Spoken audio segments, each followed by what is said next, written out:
Friends, welcome to Saranya சமையல். இன்றைக்கி நம்ம உருளைக்கிழங்கு குருமா எப்படி செய்கிறதுன்னு பார்க்கலாம்.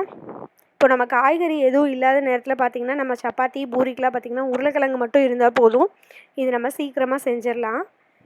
இதுக்கு நான் ஒரு பேனில் பார்த்திங்கன்னா ஒரு 3 ஸ்பூன் எண்ணெய் ஊற்றியிருக்கேன். 1 ஸ்பூன் சோம்பு, ஒரு 2 கிராம்பு சேர்த்துருக்கேன். அதில் இப்போ அது நல்லா பொரிஞ்சதும் நம்ம ஒரு பெரிய வெங்காயம் எடுத்து நல்லா சாப் பண்ணி எடுத்து வச்சுருக்கேன். அதையும் சேர்த்து நல்லா வதக்கிக்கலாம். இப்போ நம்ம வெங்காயம் வதங்கிறதுக்கு தேவையான அளவு உப்பு சேர்த்துக்கலாம். இஞ்சி பூண்டு பேஸ்ட் 1 ஸ்பூன். இப்போ இதெல்லாம் சேர்த்து நல்லா வதக்கிடலாம். கருவேப்பிலை சேர்த்துருக்கேன். பாருங்கள், வெங்காயம் நல்லா வதங்கிருச்சு. இப்போ நம்ம அதுக்கு தேவையான மசாலாலாம் சேர்த்துக்கலாம்.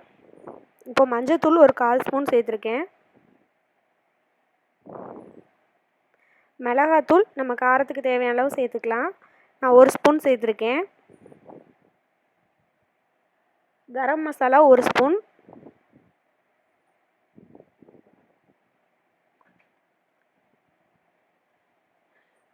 மல்லித்தூள் 1 ஸ்பூன். இப்போ இதெல்லாம் சேர்த்து நம்ம நல்லா வதக்கிடலாம். இப்போ இதெல்லாம் நல்லா மசால் வாசம் போயிடுச்சு. இப்போ நம்ம அதில் தக்காளி சேர்த்து நல்லா வதக்கிடலாம்.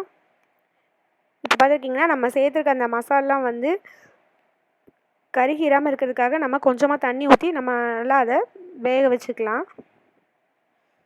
இப்போ பாருங்கள், நான் ஒரு 3 உருளைக்கிழங்கு எடுத்து நல்லா வேக வச்சு எடுத்து இந்த மாதிரி நான் கட் பண்ணி எடுத்து வச்சுருக்கேன். இப்போ உருளைக்கிழங்கு அதோடு சேர்த்து நம்ம நல்லா வதக்கிடலாம். இப்போ நம்ம தேவையான அளவு இதுக்கு தண்ணி ஊற்றிக்கலாம். உப்பு தேவையான அளவு சேர்த்துக்கலாம்.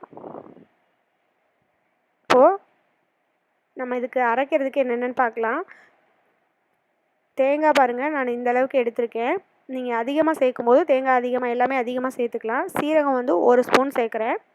ஒரு 4-5 முந்திரி பருப்பு, இது 3 சேர்த்து அரைச்சிக்கலாம். தேங்காய், சீரகம், முந்திரி பருப்பு 3 சேர்த்து நல்லா பேஸ்ட் மாதிரி நம்ம அரைச்சி எடுத்துக்கலாம். இது பார்த்திங்கன்னா நல்லா பேஸ்ட்டாக அரைச்சிடணும்.